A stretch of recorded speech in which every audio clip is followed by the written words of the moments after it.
Okay, welcome everyone to the first in our series of Rutgers Ornamental IPM Program webinars. My name is Bill Errickson.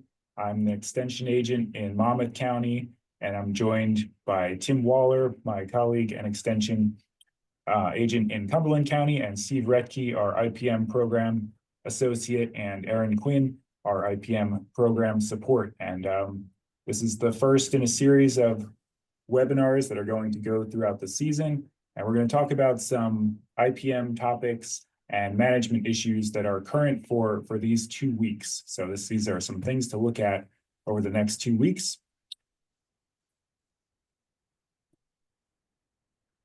So we're going to be sharing some different sections of the presentation today, looking at some common insects that you may all be experiencing.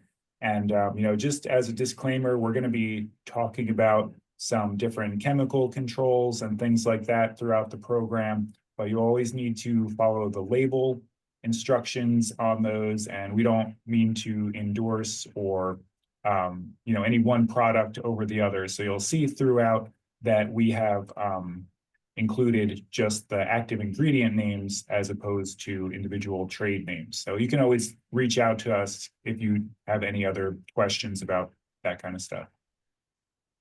Okay, so if you haven't signed up yet for the Rutgers Plant and Pest Advisory, this is a great resource that we have, and it's the best way that we have to communicate with everyone throughout the state. So this is a statewide program that we do. There is a landscape, ornamental, nursery, and turfgrass version, so you'll only get updates related to those crops if that's what you're producing. And then there's also a conifer-specific Christmas tree grower version as well, and so you'll only get specific updates for that. So you can sign up and you'll get email updates through that. And it's also a searchable site online, so you can look up different problems and what posts have been up from previous years. We also have a great resource, the Nursery and Landscape Pest Scouting Guide. We also have a conifer version of this, so you can access that by scanning the QR code up top, or you can reach out to Tim Waller and he will get you a copy. Okay, so this is what we're going to be talking about today. And I'll just mention too, if folks have questions, let's save them for the end, because this is going to be recorded and we're going to share the recording out, and it'll make a better flow and a better recording, and you'll thank us later for saving questions to the end. So there's also a chat box feature. You can enter questions in the chat at any point, so you don't forget if you have something fresh in your mind, and then we'll have time for discussion and questions at the end. But these are some of the insects and some disease issues also that we're dealing with right now, or that we will be seeing coming up in the next couple of weeks. And you'll see at the bottom corner of the screen, growing degree days, the GDDs. And so these are the thermal heat units that insect life cycles are based off of. So I know some folks may be familiar with growing degree days and maybe some not so much, but this is how we track the timing of different insects and their different life stages and how we can best control them. And so this square is going to be present all throughout the presentation, so we can be aware of roughly where we are at for growing degree days and how that corresponds to the different insects that we're talking about. And you'll notice there's quite a spread. In southern New Jersey, which is a little bit warmer, they're at about 110. Central New Jersey is around 70, and northern New Jersey is around 40. So that can vary greatly from site to site based on your sun exposure and other factors. And as we progress through the season, we're going to see those change, and that influences which insects we're focusing on. Okay, so let's get into it with a really common one that I know a lot of folks deal with. These are aphids.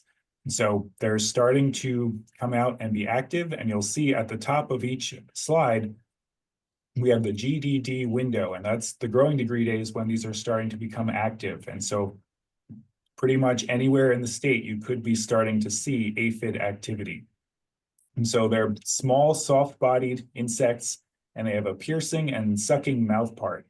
And so that they're going to probe into the plants and suck the sugars and juices out of the plant, and that can lead to weakness of the plant, yellowing of the leaves, and you can see the aphid insects on the leaf there. So what we're observing, when we observe the actual insect, that's a sign.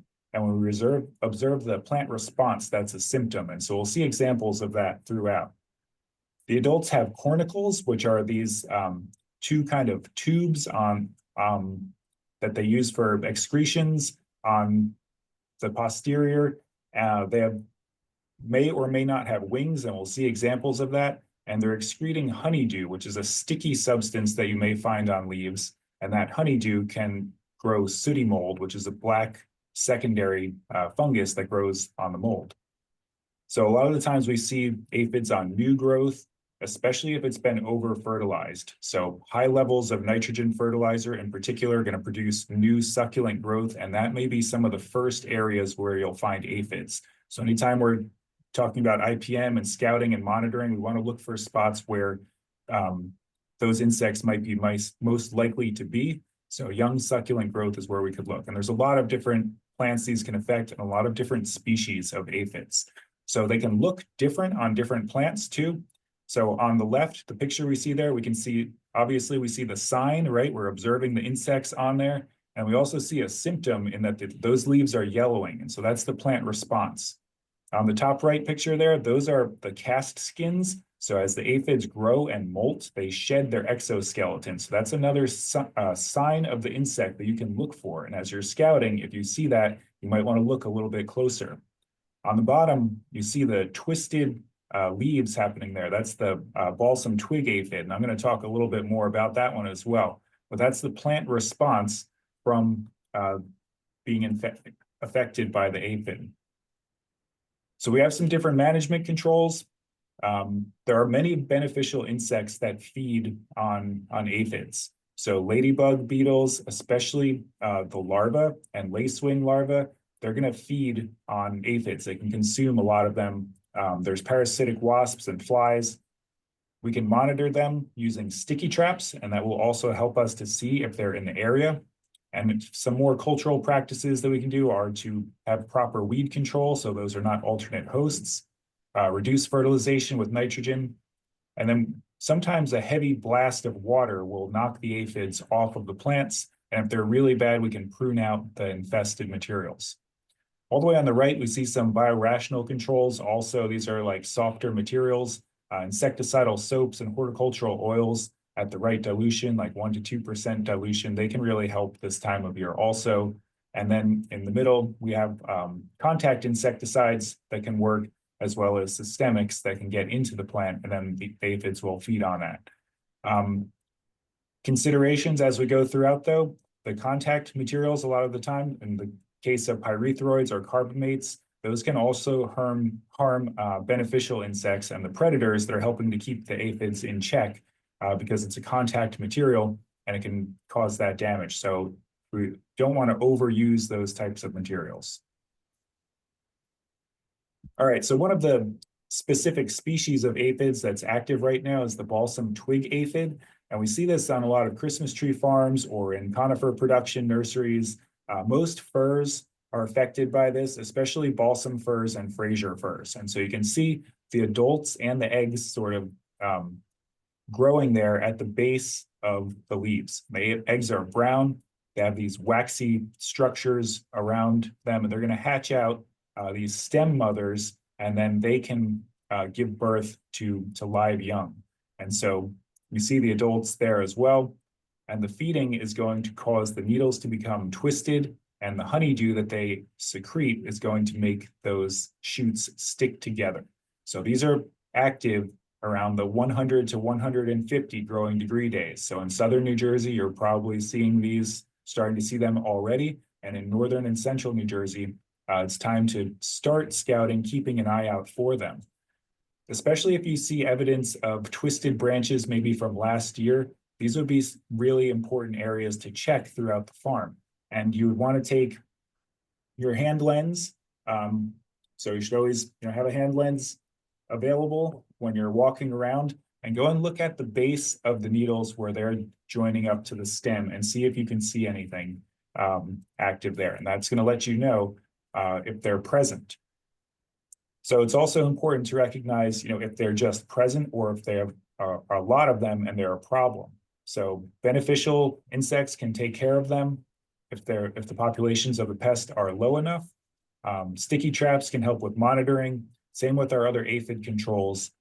Over fertilization with nitrogen is going to encourage more aphid outbreaks.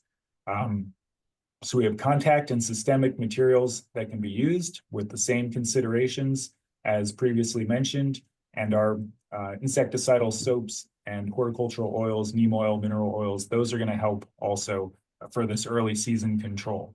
But you want to get this out early.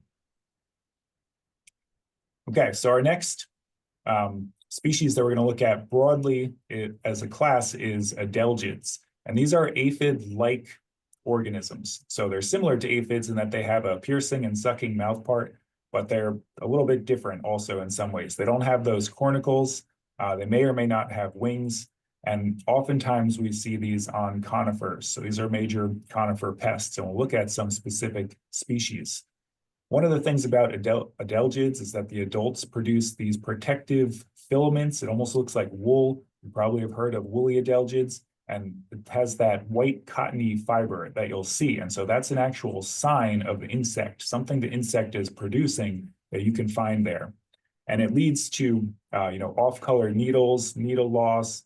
Some of them can actually encourage gall formation. We'll take a look at some of those, but this can be can majorly affect some of our conifers. And so here's just some examples of different adelgids and some of the symptoms. The response of the plant is the symptom, and then the actual sign of that picture on the top there, those are, we're actually seeing the pine bark adelgid there and the sign of the actual insect, that woolly secretion that we're seeing.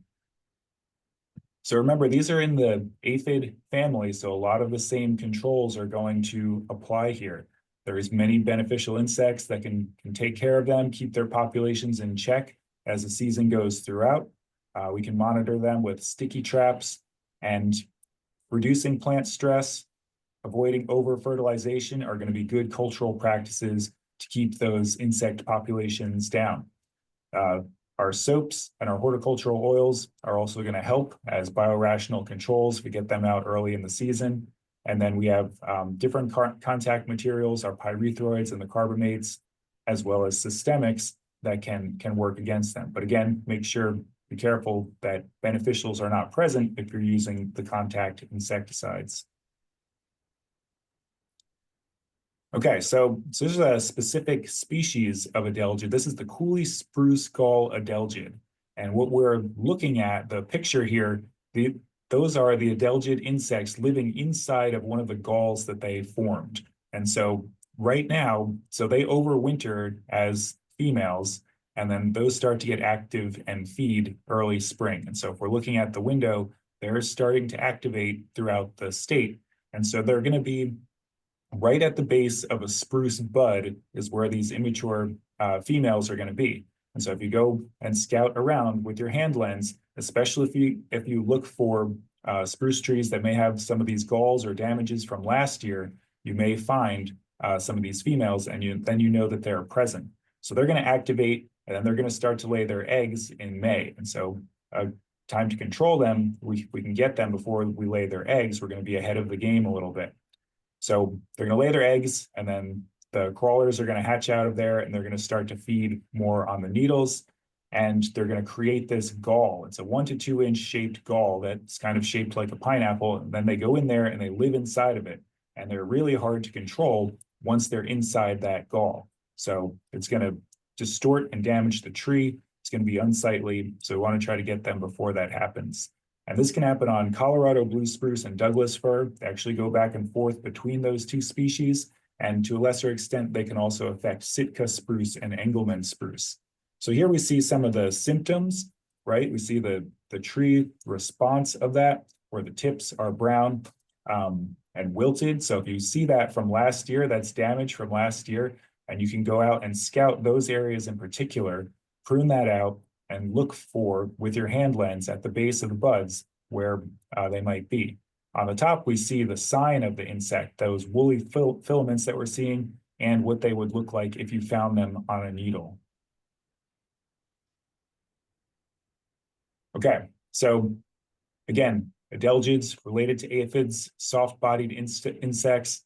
We can put out sticky traps for monitoring, keeping good airflow, avoiding tree stress, tree health. We can get our insecticidal soaps and horticultural oils out before bud break, and it's going to be our most effective time to do that. Or we can look towards systemics or the different contact materials that we have available.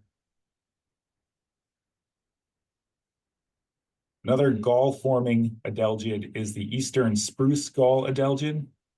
So these are going to affect Norway and white spruce. They can get on red and Colorado blue spruce as well, but Norway and white spruce are going to be the trees that they're most affecting. And this is a different species, but can have a similar effect with the gall formation. And those are active now early in the season. So we're probably seeing them throughout the state.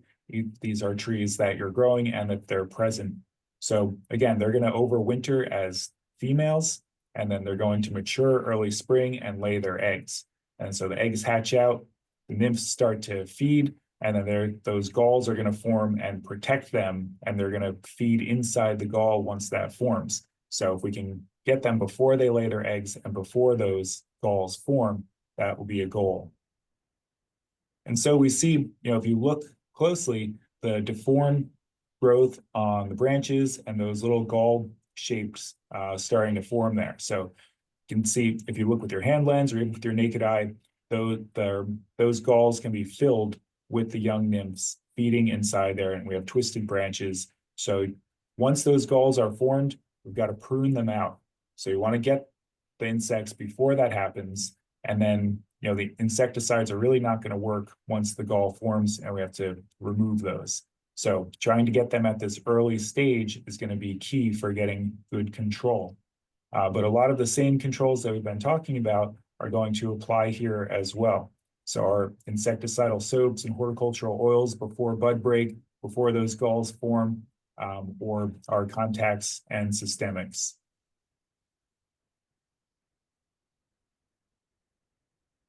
Another adelgid is the pine bark adelgid.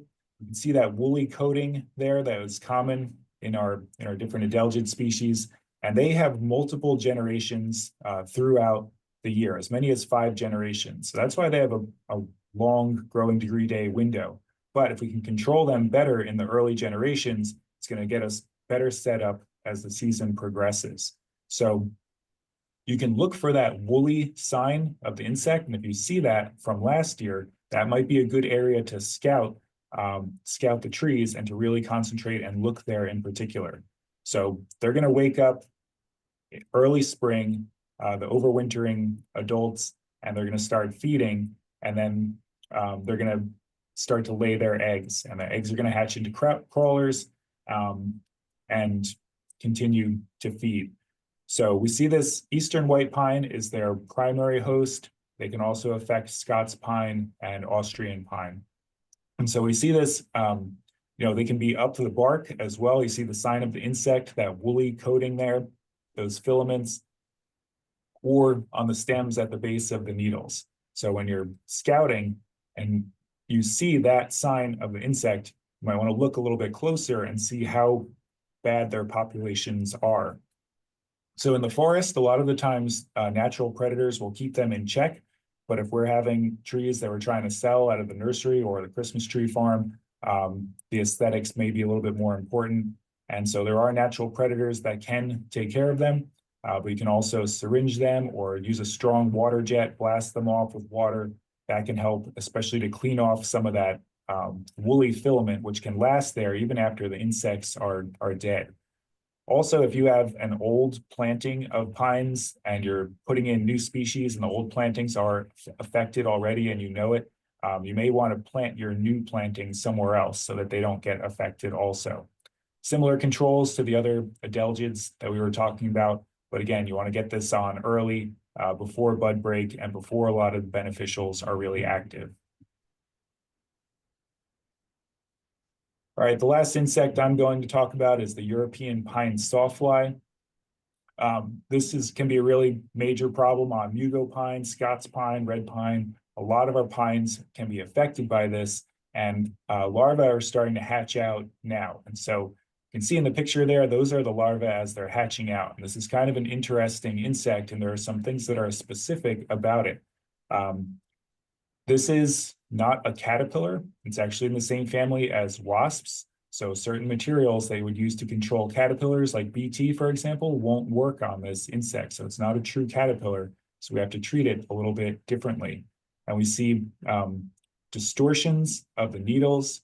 We see feeding damage. And on the top right, what you're looking at there, those yellow discolorations on the needles, that's something to scout for. And so what happens is in the summer and early fall, the females are going to lay their eggs in the needles, and that yellow is where they've laid their eggs. And then the larvae hatch out this time of year.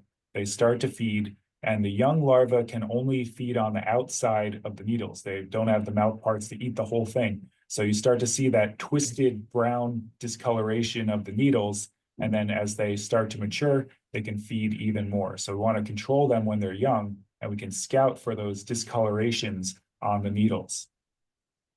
So now's a good time to look for them. There are natural predators out there, but yeah, looking for that discoloration, that yellow on the needles. You can prune it out to get rid of them before they hatch. If the plant is really bad, you can get rid of it, remove the plant entirely. You can put down our oils and our biorational products, or azadirachtin, which is the active ingredient in neem oil, getting that out before bud break, or we can use our different contact and systemic materials. But again, remember, these are sawflies, they're not caterpillars. So things that are labeled for caterpillars or materials like BT are not going to work on this pest. All right, I'm going to turn this over to Steve Rettke now, who's going to talk about mites.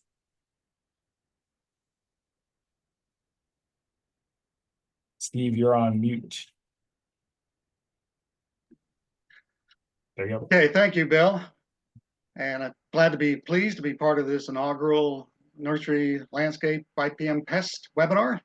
And so, yeah, so I've been asked to speak about some of our spider mites and other types of mites that are active this time of year.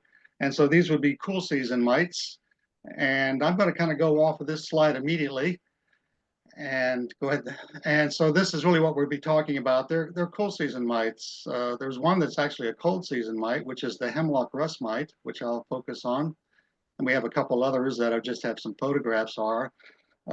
And then we got spruce spider mites, which is another cool season mite, as well as the southern red spider mite. It's not difficult to distinguish between some of these mites because with the spruce spider mite, they're going to be host specific to only conifers.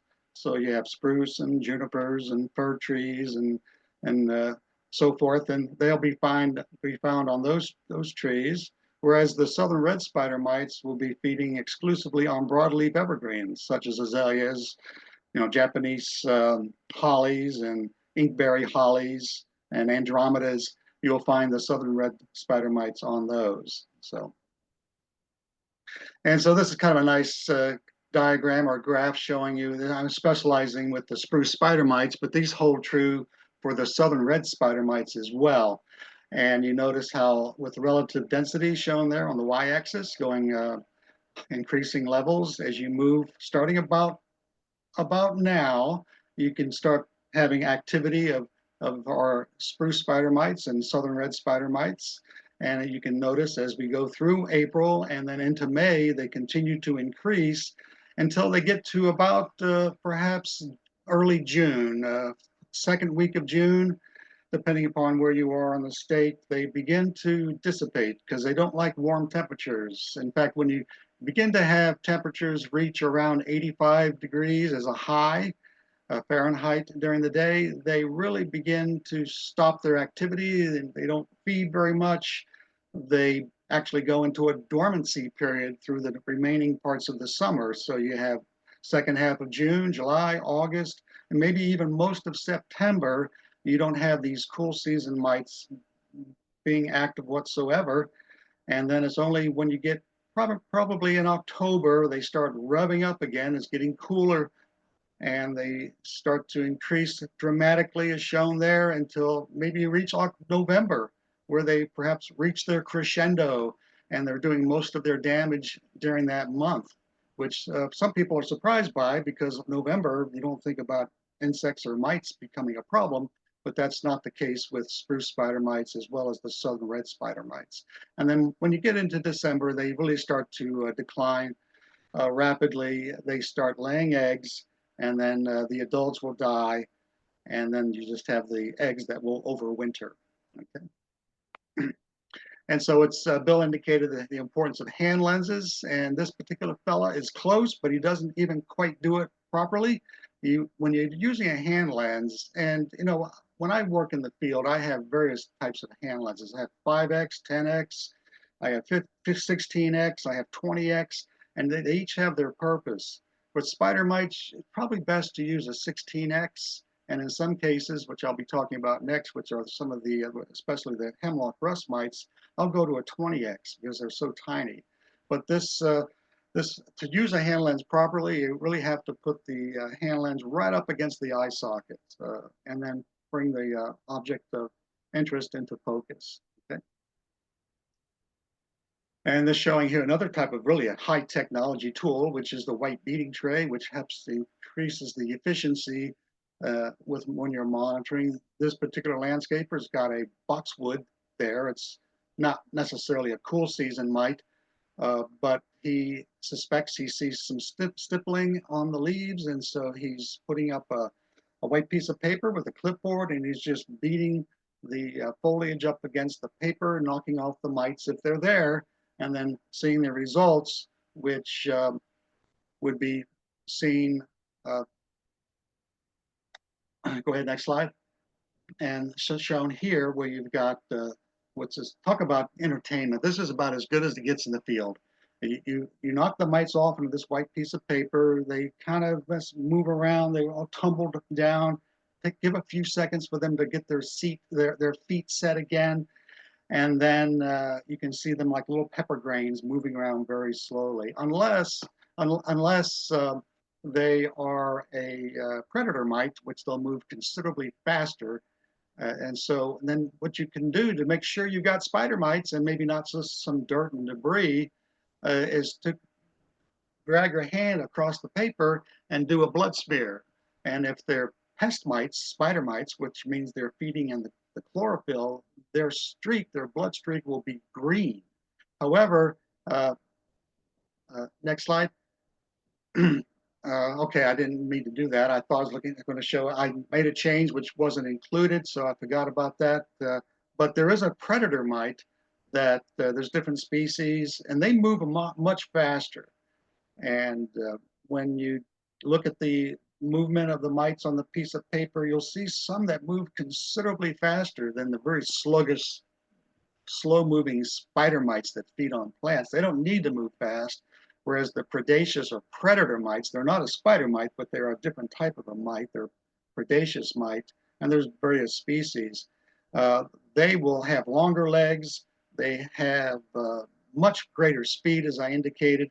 And when you do a blood streak on that, they will be red. And you can sometimes do a ratio of 10 to 1. So if you have 10 green streaks versus 1 red streak, that may be the threshold where you're going to get decent suppression and control as long as that ratio can be maintained. So it's kind of an entertaining thing you can do to impress your friends and so forth. And so now another one we're talking about, and it says here cool season mite. Well, there's different species of called Errickson mites. They look quite different. And it's curious as they do not have 8 legs like adult spider mites have. They only have 2 pair or 4 legs. And showing there the photograph is a scanning electron micrograph. And they're about less than half the size of a spider mite, which is only about 1/50th of an inch. And so they're about less than half the size of that. So these are tiny. And so this is when I break out my 20x hand lens.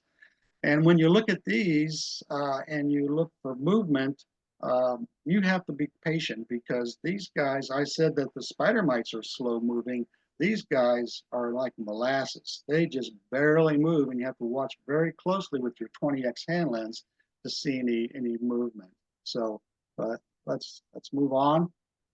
And so also, I thought I had something more as well. So I had to I made some changes which were not done, and so I kind of got myself confused at what will be coming next. But these are some of the aerified mites that are kind of curious. All right, and so yeah, I guess there's some slides in there, Bill. That I mean, rather, Bill, that I thought I had, but I don't. And so just showing you that wasn't important. Some of those rather curious gall type mites, but they're not necessary for control. And so just showing you here some some various types of control measures. Pyrethroids, if you use pyrethroids, they will work, but they knock everything out of the system, so you might have some resurgence. What's just curious, if you look at carbamate, which is one of the carbaryl, oftentimes maybe some of you know it best as 7, is that they are labeled for use against aerified mites. Now, with spider mites, you would never want to use carbaryl because you will make the problem worse, okay? And as far as imidacloprid, that would be another one that we would not want to use against spider mites, but can have some activity against these aerified mites. Of course, in the landscape, you cannot use imidacloprid anymore. And so let's move on. So let's see where we're at. And so so these are the hemlock rust mites. Yeah, I got a little confused there, so I don't even know the order where we're going. And so I thought we were kind of finishing. Let's go ahead and go with great photograph there shown. There's good information here, by the way. I kind of just scan the information. It says 10x hand lens. I'd use a 20 if you can just barely see them with the 10x. Those of you who ever tried to look at for aerified mites. Now these are hemlock rust mites, and so let's move on. Okay, here we go. You can see photographs of what they kind of look like. They're elongated. They are carrot-shaped or maybe a cigar-shaped appearance to them. That photograph in the center indicates you can see that kind of that pear-shaped look to them feeding. And so the damage shown there on the upper right, that's a poor photograph. Go to the next one. And I thought we had something else there. We don't. And so let's see what we got here, various controls. And let's take a look here. We've got to go through this. Let's move on. All right. All right, then let's move to the southern red spider mite, which is not now, it's considered to be the cool season mite. It indicates 7 there. I don't like that number 7. That's too early. You're not going to find them. In fact, you're just maybe now starting to have some hatching taking place. And so they do overwinter as eggs. And what's nice about these is that you don't even need a hand lens to see the eggs. Now, they're going to be on the broadleaf evergreens, remember, things like azaleas and the Japanese hollies and andromedas. And when you look underneath the leaves, if they have an infestation from the past, they're going to have a bright candy apple red color to them. And so that makes it easy to see. And then therefore, they'll begin to hatch soon. I think they're probably already hatching down south, maybe not quite or very close to hatching here in central New Jersey. If you're up further north, they probably haven't hatched yet. Okay. And so let's move on. Thank you, Bill. And this showing you some of the symptoms and signs present on azalea leaves. You can see there are some mites present. There are some eggs present. And then the white, I'm looking at the left side with the azaleas. You can see the white, those are the cast skins that are present. And so they are mites. And so just like aphids, they do have to shed their skins as they grow from one stage to the next. Okay, the bottom and the center, you've got some symptom damage, and that appears to be an azalea. That's curious, and this is one where maybe nursery people get unaware of what's going on when they have some of their broadleaf evergreens that are susceptible to these southern red spider mites. This graph was taken probably around early June. You've got new growth occurring.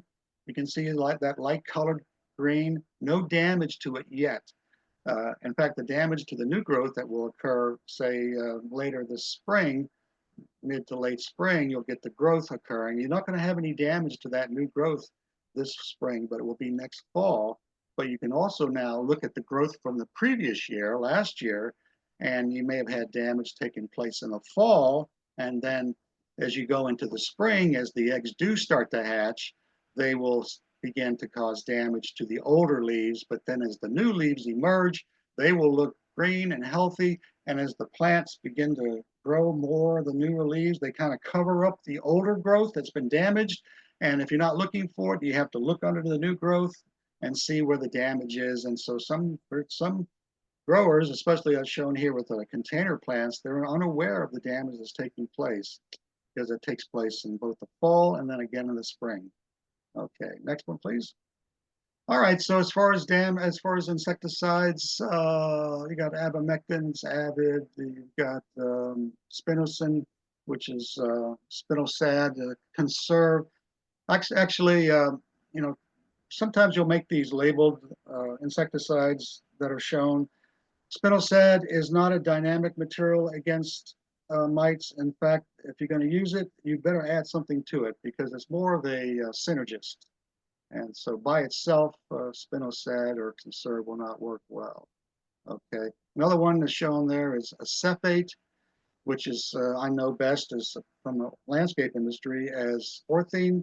That's another one that maybe it only gives you suppression. So there's much better pesticides and insecticides that I don't show here, but they do have some biorationals. The hexagon or the hexathiazox and the etoxazole, that's metasan, and the hexathiazox is hexagon. Those are mite growth regulators. They are reduced risk materials, and they will work only against the immatures. They will also control eggs. The adults will not be killed, and so you don't use these materials when you have a major serious population because it'll take some time to be able to stop that damage because the adults will continue to feed. So, all right, and I didn't mention the oil. The oil is always a choice with all the mites. Oil is a good miticide, but the key thing with that is make sure you have good coverage. Soaps as well can work against mites, but the coverage is the key, and excellent coverage is required. So, all right, well, I don't have my highlighting that I was hoping to see. And so as I glance through here, there's too much to see. So I don't see what I want to talk about. So just showing you the photograph, by the way, that's a spruce spider mite. And that's what we're talking about now. And these are another cool season mite, feeding only on conifers. And that is on a pine needle, actually. And you can see the egg that was laid is clear. And so the embryo hasn't developed yet. And as you go, and they overwinter as eggs, and as that embryo develops, as we move into the spring months, and it's getting close now that they will begin to hatch. But interesting about that focus, its magnification shown, those are stomata or stomates, the gas exchange respiration for the pine needle, and shows you how small those mites are, only about 1/50th of an inch. Okay. All right, so here we got some photographs, and the one on the right's been cut off a bit, but you were showing that actually a Fraser fir, and this is something similar to the southern red spider mites, and when these mites are feeding, again in the fall and the spring, and so this shows you here a photograph that was taken.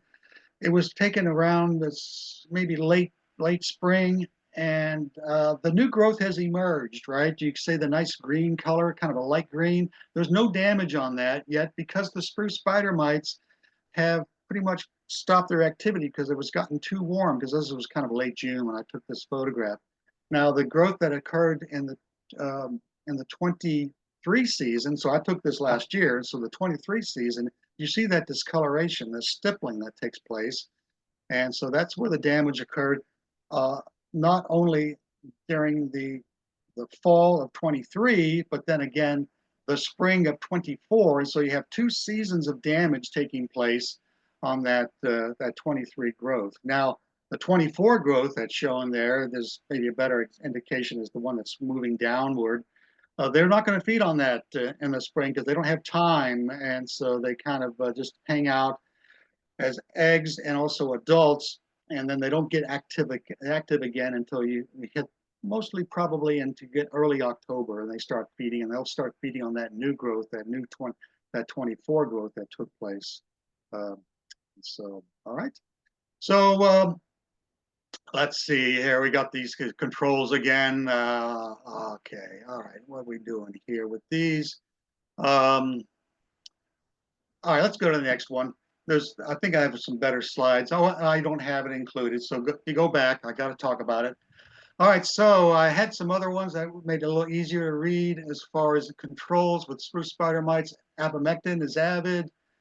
You got the pyrethroids. Now, pyrethroids, remember, do work as miticides. However, they knock everything out of the system. And so you may have knockdown of mites, but you better go back and check to see if you may have some resurgence taking place, because you didn't kill all the mites, but we probably did a better job of killing off all the beneficials or predators and so forth. And they take longer to recover than the pest mites will. And so you may have to go back again and spray. That's the problem with pyrethroids. They're very fast acting, but they have their problems with it. All right, some of these insecticides I really don't like. And so we got hexagon. Again, that is the biorational, the hexathiazoc, and the etoxazole. Those are the mite growth regulators. They work well. They're kind of expensive. However, they will, when the populations are low, they stop the damage from getting worse. It's just the fact that they're not going to be killing the adults, but they do. If the adults lay eggs, the females, oftentimes those eggs will be sterile. So that's one of the factors with these mite growth regulators, the hexathiazoc and the etoxazole. And so horticultural oil is listed there again. And so, I will mention one thing at the very bottom. I got to stop then. Is you got the acephate there at the very bottom in the middle. By the way, I don't really like malathion. It's a weak miticide. You can do better things than that. Acephate is one that it's kind of an interesting one because as a soil injection, it's called Lepitech. That's the brand name. I don't think there's any other brand name for that material. And so therefore, if you have an area that's environmentally sensitive, maybe near a waterway or pond or a stream or something, and you have a tree that has an infestation of spruce spider mites, so you don't want to do any pesticide spraying aerially in an aerial spray. So you can do a soil injection of acephate. Now I know acephate as being a translaminar material as a foliar treatment. It's a weak miticide. Well, it gives you suppression, but as a soil injection, it seems to have more potency to it. And so that is one, again, it's called Lepitech, and it's a soil injection. It's something that's been around for maybe about 15 or more years. So it's relatively new when it was labeled for that. And so that's kind of an interesting one that might have a value when in environmental sensitive areas and you don't want to do any aerial spraying. So, all right. So I think I'll stop there, Bill. And so, yep. All right. Hey, everyone. My name's Tim Waller. I'm down in Cumberland County. So we are going to be talking about ambrosia beetle. So really, granulate ambrosia beetle is the one that I've had the most interaction with. There are other species. And one thing I want to immediately draw your attention to is that up on the top here, we have a growing degree day window for this. If you scale that out into what that actually is, that's multiple months of time. In reality, we are looking more towards this time of year.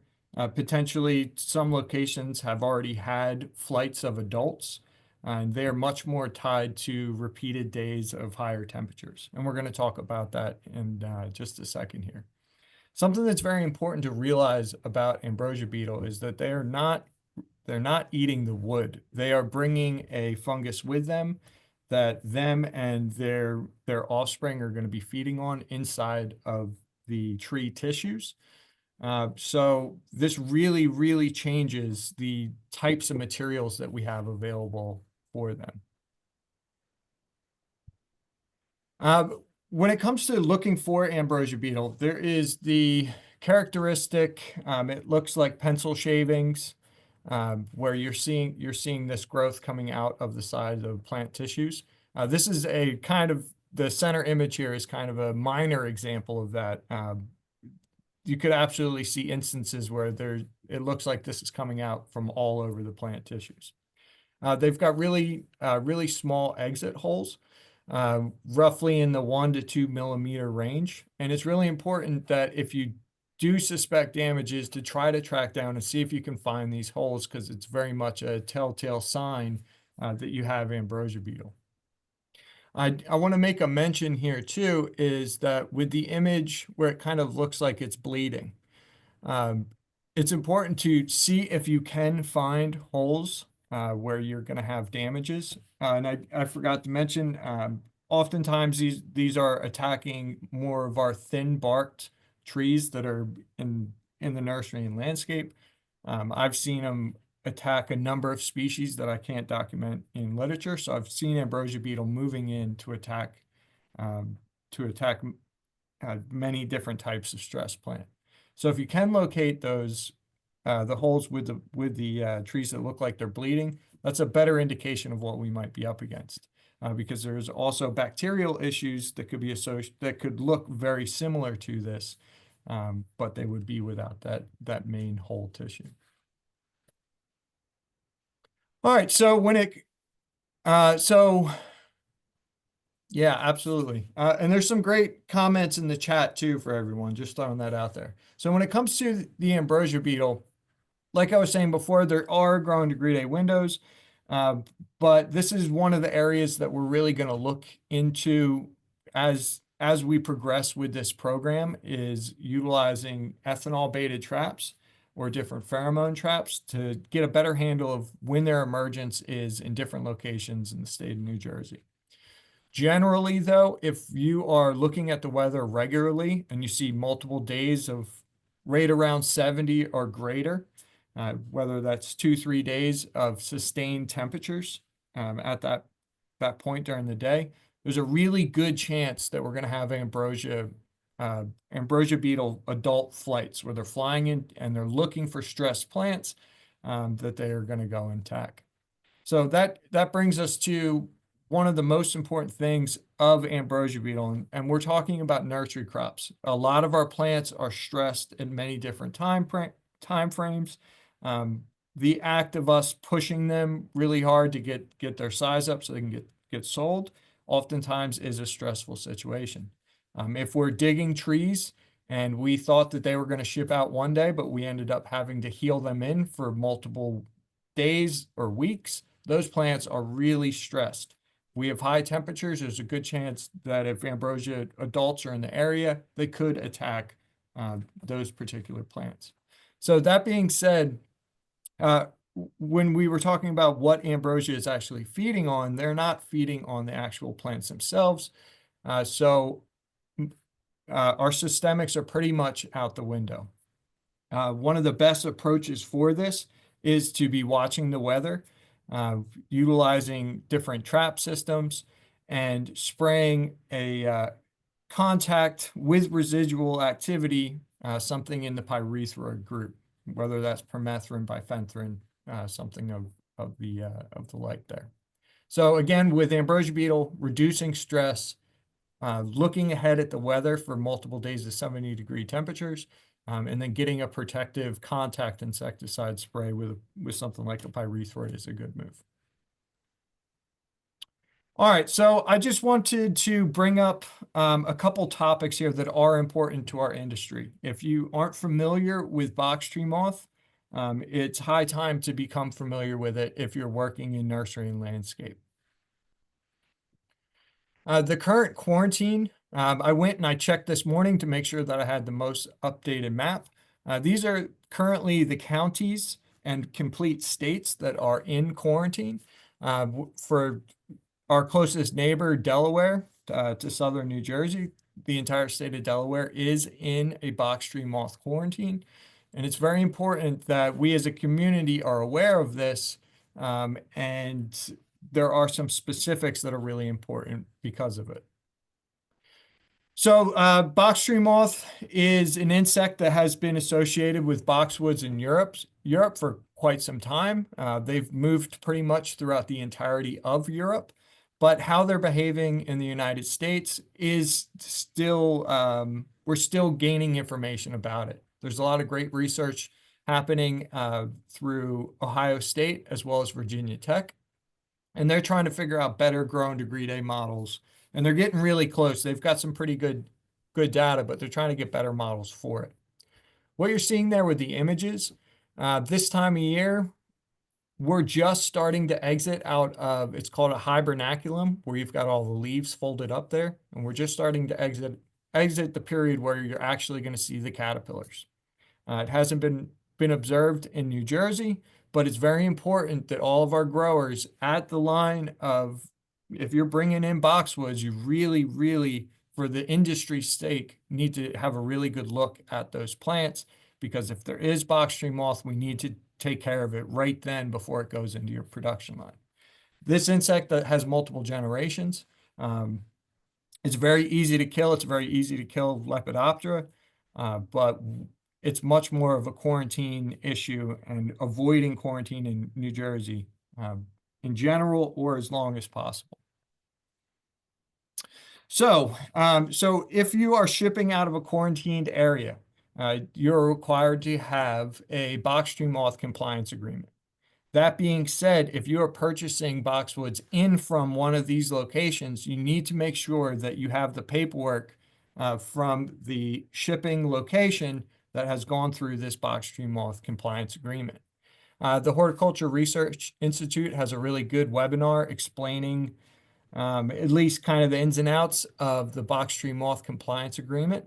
It's a APHIS, so it's a federally regulated situation. Just all of this to say is make sure that you have paperwork if you're getting plants in from a quarantined area.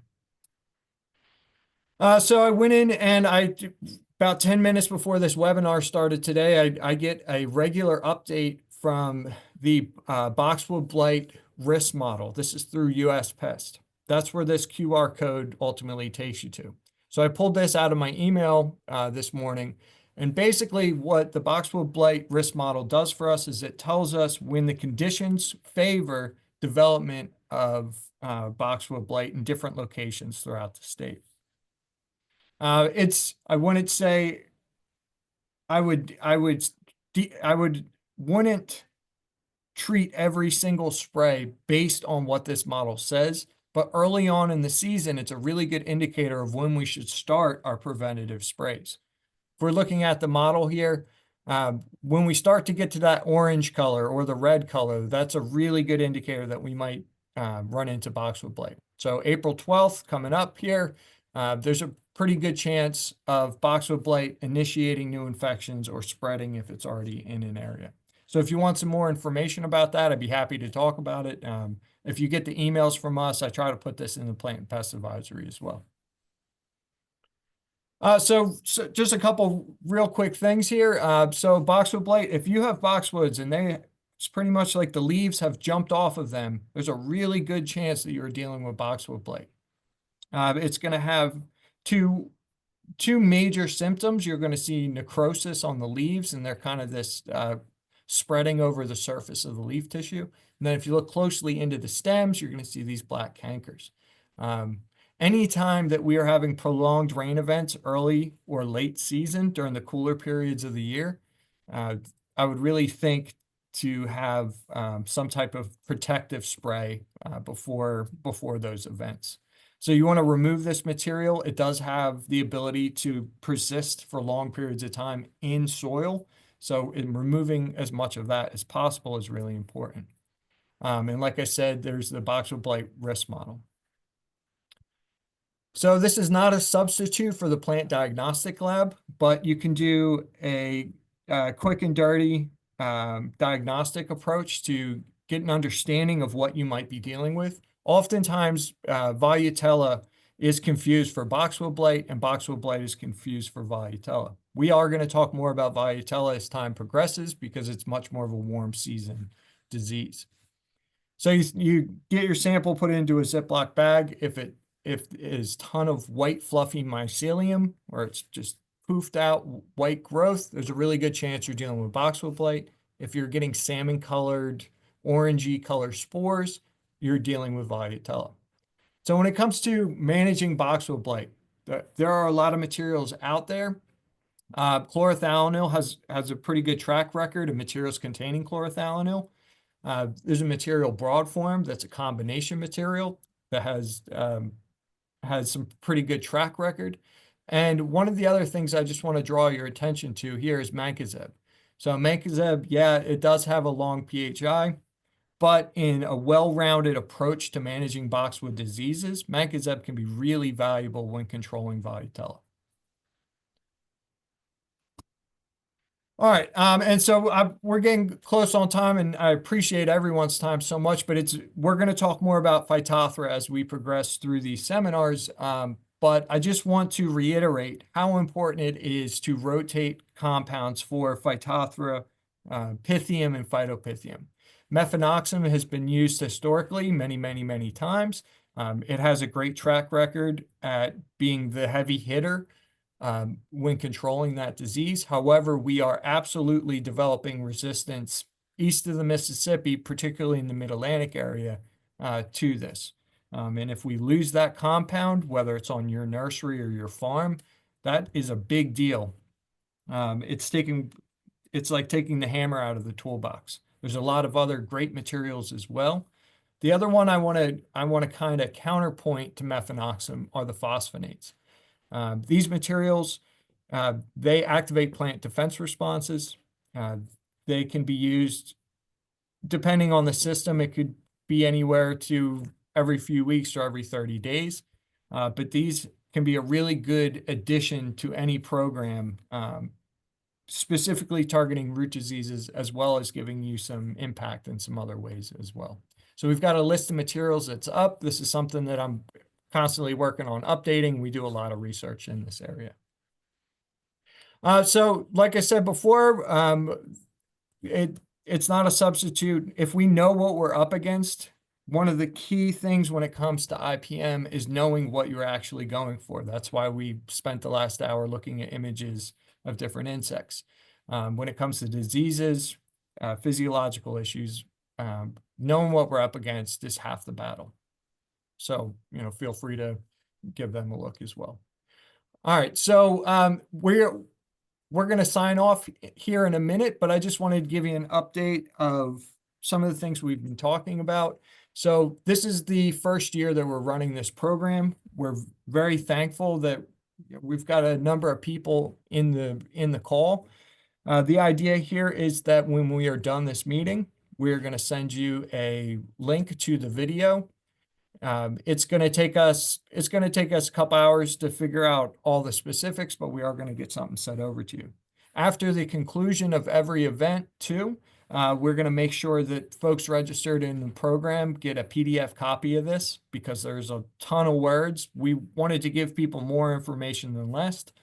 And when we are discussing next week, those are the pests that we're really going to focus in on, but we're also going to talk about some pheromone-based traps.